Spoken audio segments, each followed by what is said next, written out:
Hello, wonderful world. Welcome back to Silver Fox Books.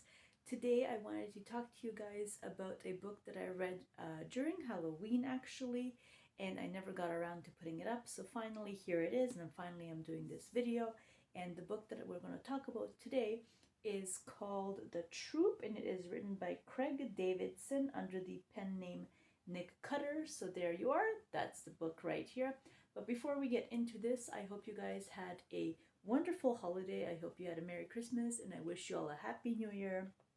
And with that said, let's get into it. So, this book here, like I said, I read during the holidays, or sorry, during the Halloween, and I meant to put up the video, never got to it. So, finally, here we go. And I apologize if I'm looking down a lot, but I've written notes because it's been a little while since I did this. All right. So, this book here, it starts off with us reading an article, and the article is about a waitress who works in a diner in PEI. If you guys haven't checked out PEI and you're looking for a new holiday, I suggest you guys check the place out. Anyways, on with that. So she describes a gentleman who stole her truck, and when she describes this person or this man, the way that she describes it, she's almost like laughed at, or she's not taken seriously because the description is just so outlandish that no one really believes her. So anyways, the man that we're talking about here, he looks like a scarecrow. He's extremely skinny. His clothes are like ragged and ripped, and he's also extremely hungry, to the point where this waitress was saying that after he ordered his food, he was waiting for the food to come in, or for her to serve the food. While that was happening, when she brought the food over, she caught him eating napkins because he was so hungry that he couldn't wait for his meal. And when she described it, she said that he ate like just an absorbent amount of food she couldn't even describe. So that's that. The man does steal her truck, and while he does steal the truck, on the way to him going where he's going, he passes by also a I'll just say roadkill, easiest way to say that. But he thinks about eating it, and guys, the description that we get, and the thought of him eating this dead animal, it was kind of gross. Kind of grossed me out, but whatever. We moved on from it quickly, so it was fine. And basically, what we do is right away as you're reading this, you notice, or you get this feeling, and you know that there's something seriously wrong. There's something that has been done to him that's not okay, and that they, not sure who they are, but are looking for him. So we find out as we read through this book that the gentleman's name is Tom, and that he's 35. He was born in St. Catharines, Ontario. Woohoo, Ontario! And we learn a few other things about him. I won't get into the details. If you guys are going to read this book, I don't want to spoil that for you, okay? And then I'll read the back of this because I just want to explain to you guys what goes on here. So, once a year, Scoutmaster Tim Briggs leads a troop of boys into the Canadian wilderness for a weekend camping trip, a tradition as comforting and reliable as a good ghost story around a roaring bonfire. But when an unexpected intruder stumbles upon their campsite, shockingly thin, disturbingly pale, and ferociously hungry, Tim and the boys are exposed to something far more frightening than any tale of terror: the human carrier of a bioengineered nightmare, a horror that spreads faster than fear, a harrowing struggle of survival with no escape from the elements, the infected, or one another. So, with that being said, Tim Riggs, he's a scoutmaster, or the boys refer to him as Scoutmaster Tim, and he does take his scouts out to a cabin to Falstaff Island. It's about an hour away from the main island once a year for this weekend trip. And the scouts of this year is the Scouts of Troop 42. So there you go. Now, what happens is when this man stumbles upon this group of boys, um, the story really takes off, and this group of boys are the following. There is Kent Jenks. He is 14 years old. He's the most popular boy in school. He's also, because he's 14, he thinks he's, you know, almost like he doesn't have to follow the rules, so he pushes certain buttons. The rest of the troops still prefer Tim as Scoutmaster Tim, but our friend Kent here doesn't seem to think that he needs to do that, because he seems to think he's on a certain level with Tim. He just calls him Tim by the first name. He suggests things for Tim to do. It's kind of funny. He does push those boundaries. Again, he is the strongest. He's the leader of this group, and he's also the biggest. So he's a bit of a bully as well. His dad is chief of police. They call everyone in town calls him Big Jeff Jenkins. He's also 6 feet and 7 inches tall. So these his dad and him are, they're big guys. So yeah, that's as much as I'm gonna go into it with Kent. Next person we have is Ephraim Elliott. Now, Ephraim is the only boy in school that makes Kent uneasy. And where we have Kent here, who has this sort of who has a dad who is in power, and it comes across to Kent that way, that everyone should follow, and that they're the ones that should be listened to. Ephraim has a very different upbringing. When he was a boy, his dad broke his arm, and his dad went to jail, obviously.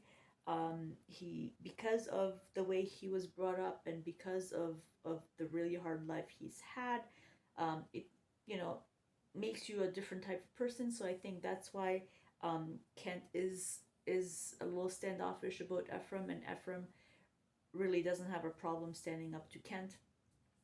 With that, moving on, Ephraim's best friend is Max, who is also with this troop on this island, Maximilian Kirkwood. I love that name. Then we have Newton Thornton. Now, Newton is the nerd of the group. He is overweight. He follows all the rules. He says yes, sir. He gets picked on quite a bit by the group. I did feel really, really bad. He likes things like Anne of Green Gables. When his mom talks about him, she refers to him as a sensitive boy. None of these things make him very popular. And then as we read on, we found out that Newton made up a person. So basically, he's not very popular, but online he makes up this profile of someone named Alex Markson. The way that he came about this name it's really sad. Yeah, it touched my heart, I won't lie.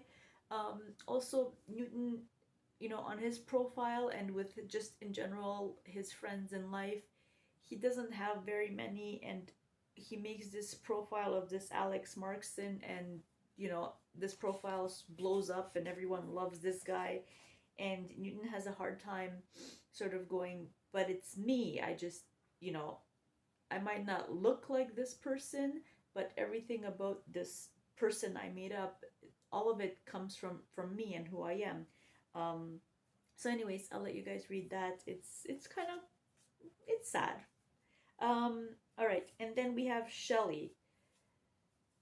Okay, now Shelley I put down here as an odd duck. I'm being nice about that. I'm trying to be nice because they are such young boys, but Shelley freaks me out.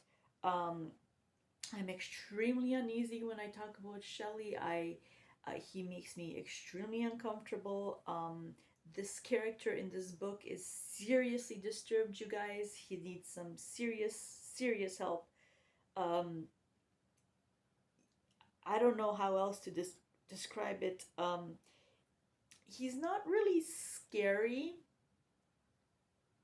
but like, he's evil. Like, he's just, the things he does, the things he he thinks about and how his brain works, it's just evil. Like this kid, I don't know, there's some major help needed in with this kid. um there is a part in here where, in regards to Shelley, where I actually have a tab. I don't know if you guys can see that or not. um I actually skipped this part of the book because I couldn't handle it. I actually wrote down for my brother. I don't know if he wants to read this book or not, but I wrote down here, if you guys can see it, do not read.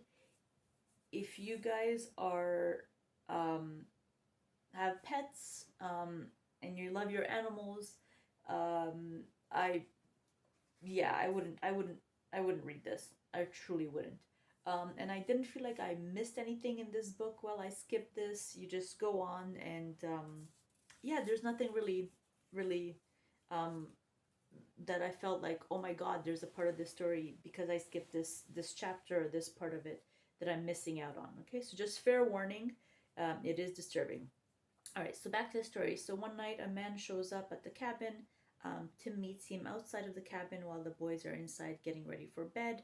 And right away, Tim notices how skinny this man is, that there's something very wrong with him. And he's uncomfortable with inviting the man in because he's got the boys inside as well. But it does happen. And sorry, I'm just going to put this down. Um, so he does invite him in, and sort of the story takes off from there. We find out why this man is sick. We find out what's going on. And at the beginning, you guys, I actually did see a whole bunch of book reviews on this. This intrigued me so much. First thing, of course, Canada was mentioned, so I was like, oh my god, yes, that made me all excited. And then just the idea of a bunch of boys going on this trip, um, and something happens to them, and I don't know, it got me all excited. I just like the whole concept of it, but it was not un- it was not a book for me, unfortunately. I think that it was just a little bit too gross for me. I did not actually feel like it was a horror book. Um, I was not scared of anything. Nothing gave me like the chilly willies. I'll call it that. It was just, I did find it gross. The description of this man who is very sick on this couch, the the things that Tim was doing to try and save him was it gross. Um, the description of him walking to the cabin, um, I don't know, it was a spider or something that he ate, just gross. I don't know. The whole idea, the whole story, I think was fantastic. Um, but there are certain elements in here where I did not appreciate. The whole turtle thing, I thought went on way too long. I got the point of it. Let's get moving. I was uncomfortable during that. Again, it wasn't scary, like you weren't terrified for your life or anything, but it was like disturbing what teenagers were doing. Um, the whole cat thing with Shelley and the cat, I like I said, I skipped it. Couldn't handle that chapter. Um, was it terrifying? No. Was it scary? No. I was grossed out a little bit by it. So again, this is just my opinion, you guys. If you do like this sort of thing, by all means, go out, absolutely grab it. I'm not saying don't, but just fair warning, there are certain things in here you might not enjoy.